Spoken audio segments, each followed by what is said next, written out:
Welcome sa bagong episode ng podcast ni Boss X. Ngayon, tatalakayin naman natin ang isang napaka-importanting bagay kung gusto natin na may mangyari sa buhay natin, kung gusto natin na maging successful tayo, kailangan matutunan natin itong bagay na to. Pero bago ang lahat, hindi tayo basta-basta vlogger, kaya meron tayong intro.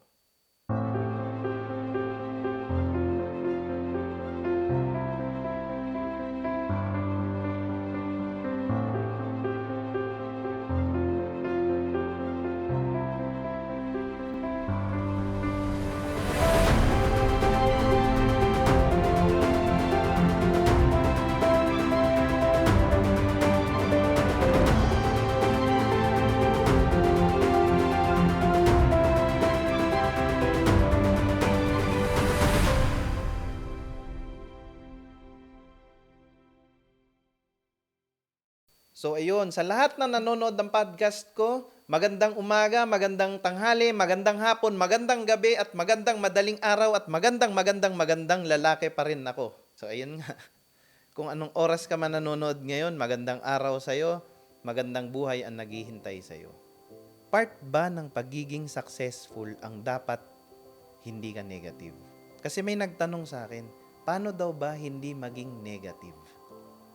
Actually, paminsan-minsan maganda rin na nakakaisip tayo ng negative. Paminsan-minsan, yung mga bagay na negative ay may natutulong din na maganda. Kasi minsan may naiiwasan tayong danger, minsan may iniiwasan tayong risk, minsan may maiiwasan tayong bagay na hindi makakaganda at hindi makakatulong sa atin. Pero, importante po na kung gusto ninyong maging successful at kung gusto ninyo na matupad lahat ng pangarap ninyo, matuloy lahat ng pinaplano ninyo, may marating kayo sa buhay, kailangan po positive tayo. So, bakit kailangan positive tayo? Bakit hindi dapat tayo maging negative?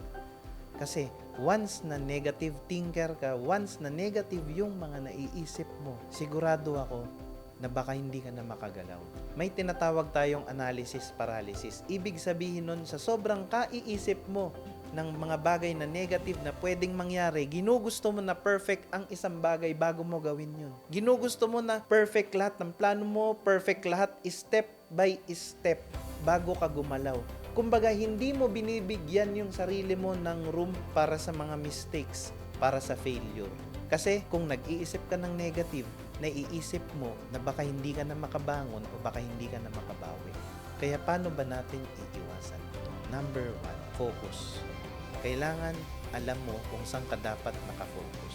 Mag-focus ka doon sa mga bagay na pinaplano mo, doon sa steps na kailangan mong gawin, doon sa mga actions na kailangan mong i-take. Kailangan mag-focus ka doon sa dadaanan mo. Oo, merong danger sa daan, pero importante nga na nakafocus ka para makita mo. Doon ka sa daan nakafocus, hindi ka nakafocus doon sa mga possible na pwedeng mangyari. Kumbaga, bukas lang yung mata mo, ready ka lang sa kung ano man yung pwedeng maging resulta. Kumbaga, nakabukas yung mata mo, nakaready ka sa kung ano man yung pwedeng sumalubong sa'yo na danger dyan sa daan o sumalubong sa'yo na disappointment at failures dyan sa gagawin mo, dapat nakaready ka lang kung sakali. Diba? Mag-focus ka doon sa dadaanan mo.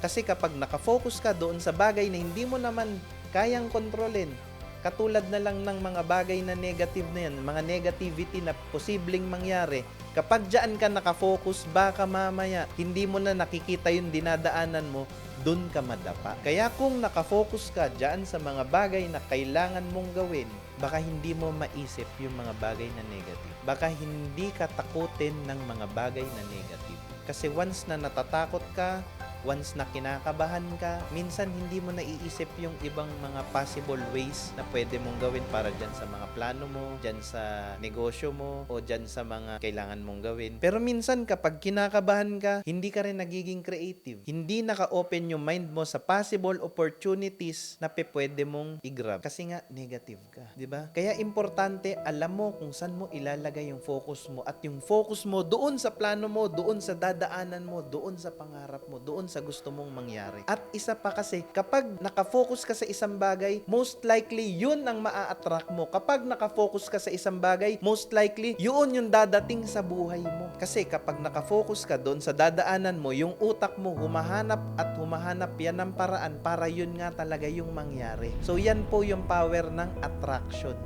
Kung nasa ng focus natin, yun yung maa-attract natin. Okay? So, para hindi mo ma-attract yung mga negativity, huwag kang mag-focus sa negativity.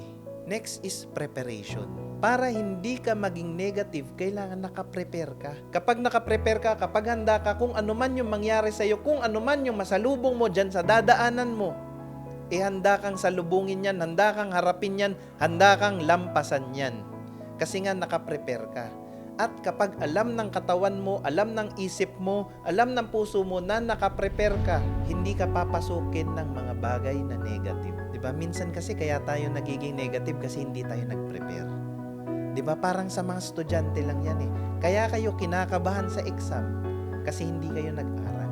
Sa mga negosyante naman, kaya kayo kinakabahan dyan sa business ninyo kasi hindi ninyo ginawa yung assignment ninyo. Hindi ninyo plakado yung mga plano, pati na rin yung feasibility study ninyo, pati na rin yung mga contingency na pwede ninyong gawin kung sakali man na hindi maganda ang mangyari. Kaya negative ang iniisip natin sa mga bagay-bagay kasi nga hindi tayo nakaprepare. Next, para hindi ka maging negative, wag kang maging hard sa sarili mo sa mga nakaraang mali na nagawa mo. Kasi kapag masyado kang hard sa sarili mo, ikaw mismo, iisipin mo na magkakamali ka naman, iisipin mo na ulitin mo na naman yung mga resulta na nakukuha mo kasi nga hindi ka nagtitiwala sa sarili mo. Kasi nga ikaw mismo ang nagsasabi sa sarili mo na hindi mo magagawa kasi nga masyado kang hard. Kaya kailangan para hindi ka maging negative, huwag kang masyadong hard. Yung mga nakaraan, okay lang yun, tapos na yun. Kung ano man yung meron ngayon, pwede mong baguhin yun. May bagong resulta ka ulit na pwedeng makuha. Ngayon, kung nagkamali kayong mga nakaraan, pwedeng may matutunan ka na lang doon at yung mga lessons na nakuha mo doon, gamitin mo na lang yun. Actually, isipin mo na lang na yung mga lessons na nakuha mo sa mga pagkakamali mo ay magagamit mo. Isipin mo, required ka talagang magkamali para may matutunan ka instead na maging hard ka. Kasi sa sobrang pagka-hard mo, hindi mo namamalayan. Sinasabihan mo na pala yung sarili mo ng tanga. Sinasabihan mo yung sarili mo ng bobo. At sa oras-oras na sinasabihan mo ng tanga yung sarili mo, baka mamaya subconsciously maging tanga pa nga. Kaya para hindi mag-isip ng negative yung utak mo, yung sarili mo, huwag kang maging hard sa kanya. Sunod, mag-focus ka sa mga magagandang bagay. Tumingin ka sa brighter side. Tumingin ka sa side kung saan masasabi mo na endless pala yung opportunities, endless pala yung mga lessons na pwede mong matutunan, limitless ka pala as a person. Tingnan mo yung side na yun ng mundo. Tingnan mo kung gaano kaganda yung mundo. Tingnan mo na kaya ka nabubuhay kasi isa kang miracle. Sa bilyon-bilyong sperm cell ng tatay mo, sa libo-libong egg cell ng nanay mo, ang nag-meet pa yung bubuo sa'yo. Diba dun pa lang, swerte ka na. Diba dun pa lang, champion ka na. Dun pa lang, may nangyayari ng miracle sa buhay mo. Actually, mas madali ngang manalo sa loto kaysa sa mabuhay sa mundo. Mas madali pang tamaan ng kidlat kaysa mag-exist at maging buhay dito sa mundo. Maraming rason para maging positive. Marami man gulo, marami man hindi pagkakaunawaan ng mga tao, marami man tayong ginugusto at marami mang disappointments na nandyan sa paligid natin. Pero lagi pa rin nating tatandaan na may mga rason para magpasalamat tayo. At doon dapat tayo nakatingin. Doon dapat tayo nakafocus. Para hindi ka maging negative, araw-araw dapat nagpapasalamat ka. Nagpapasalamat ka sa mga magagandang bagay na meron ka. Nagpapasalamat ka sa panibagong tsansa na nabubuhay ka. Nagpapasalamat ka kasi alam mo, maraming tao ang hindi na nakasurvive ngayon, hindi na nagising ngayong araw na to, pero ikaw buhay ka. Doon pa lang dapat magpasalamat ka na. May rason pa para maging negative? Wala naman, di ba? Ngayon, Ayun, sana marami kayong natutunan mga katrabaho. Sana magamit ninyo yung mga tinuro ko para sa mga pinaplano ninyo, para sa mga gusto ninyong gawin, para sa pag-abot ninyo sa pangarap ninyo at para maging fulfilled kayo sa buhay niyo. Nandito po si Boss X para magturo pa, kaya kung ano man yung gusto nyong matutunan, comment lang po kayo. Kung may mga katanungan kayo, comment lang din kayo. Lahat yan sasagutin natin. Mapa-content man o mapa-PM, mapa-comment, sasagutin po yan lahat ni Boss X. Okay? So sana mga katrabaho, maging positive lang tayo sa buhay. Kasi marami naman talagang rason para maging positive. Maraming rason para ngumiti. Maraming rason para wag mawalan ng pag-asa. Kasi araw-araw, bawat umaga, laging may hatid na bagong pag-asa. Yan, may pag-asa tayo. Magiging successful pa tayo. Magiging mas mayaman pa tayo at mas marami pa tayong ma-experience ng mga magagandang bagay. Okay po? Muli po, this is Boss X, ang pambansang boss.